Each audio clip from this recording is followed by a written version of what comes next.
Hola estudiantes, este video es sobre el imperfecto del subjuntivo, or in English, the imperfect subjunctive. First, let's talk about how to form the imperfect subjunctive of any verb. Step 1 is you put the verb in the preterite ellos form. So for example, if you were doing the verb tomar, it would be tomaron. Step 2, you drop the ron, so you end up with toma. And third step, you add what I call the Lady Gaga endings, which are ra, ras, ra, ramos, rice, y ran. And I call them the Lady Gaga endings because you can sing them leaving out the vosotros. Ra, ras, ra, ramo, ran. Ra, ras, ra, ramos, ran. I know, it's silly, but maybe it'll help you remember. Also in the nosotros form, there's an accent on whatever vowel is right before the R.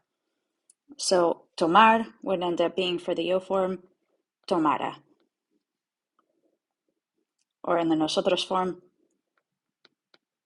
tomáramos.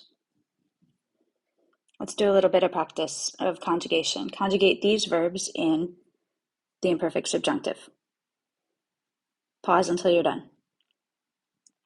You should have tuvieran,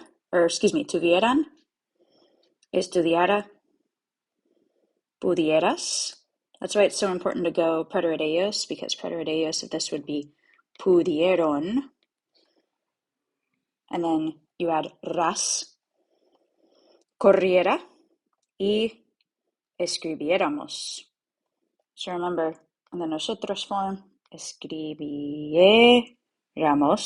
Don't forget the accent on the vowel before the R, before the ramos. Now, when do we use the imperfect subjunctive? Imperfect subjunctive is a little bit different than the present subjunctive. We use present subjunctive in noun clauses when there's weirdo phrases, but we use imperfect subjunctive if there's a weirdo phrase in the main clause, but it's in the preterite or the imperfect or the conditional. And the action in the subordinate clause happened at the same time as or after the verb in the main clause. So you might see a sentence like, a la consejera le preocupaba is in the imperfect tense, que yo tuviera, here's the imperfect subjunctive, malas notas. That means it worried the counselor that I had bad grades. So because your main clause had something in the past, then your subordinate clause has to have the imperfect subjunctive. If I would have named this tense, I would have called it the subjunctive in the past. Otro ejemplo, mi consejero financiero recomendó, here's the preterite in the main clause, que yo hiciera, there's your imperfect subjunctive, un presupuesto. And that means my financial advisor recommended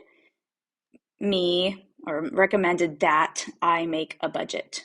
So this happened first, and then this has some uncertainty to it. It might or might not happen later.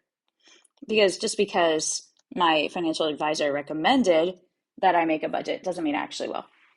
Otro ejemplo, mi consejero financiero quería que, my financial advisor wanted me to make a budget.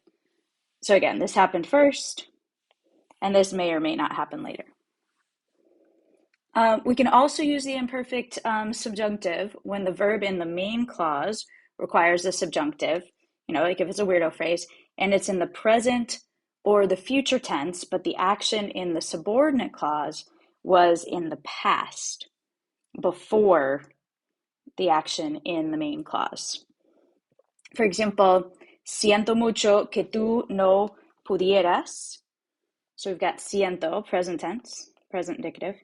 Que tú no pudieras, here's your imperfect subjunctive, matricularte en la universidad. I'm very sorry, in the present, that you were not able to register for college. So this is true now, and this happened in the past.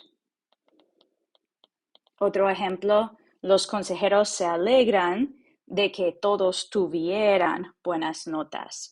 The counselors are glad right now that everyone had, in the past, good grades. You can also use subjunctive in adjective clauses when the clause refers to something unknown or non-existent. So like the D part of weirdo, disbelief, uncertainty, denying that it exists. In the main clause, you'll see the verb in the preterite, or the imperfect, or the conditional. And in the subordinate clause, you'll see the action happened at the same time or after the verb in the main clause. Let me show you an example. Juan Luis buscaba una universidad que ofreciera cursos de alemán. So here's your imperfect in the main clause. Here's your imperfect subjunctive in the subordinate clause. Juan Luis was looking for a college that offered courses in German. So while he was looking, this was unknown to him at the time. So at the time that he was looking, it was unknown to him if that university existed.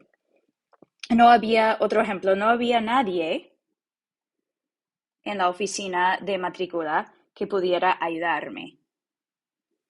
So here's your imperfect in your main clause, and here's your imperfect subjunctive in your subordinate clause. There was no one in the registrar's office that could help me. So this happened after this.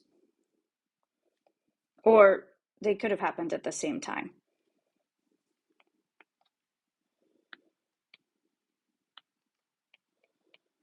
There wasn't anybody that was able to help me, probably all at the same time. Lastly, we can use the imperfect subjunctive when the verb in the main clause is in the present or the future, but the action in the subordinate clause happened in the past, before the action in the main clause. Something like this. Marisol quiere, here's your present tense, ir a una universidad a la que asistiera una de sus hermanas. Marisol wants currently, so she's currently undecided on what university to go to. She wants to go to university that one of her sisters attended, so that happened in the past, but she currently wants it. So those are some uses of the imperfect subjunctive, y vamos a practicar más en clase, obviamente.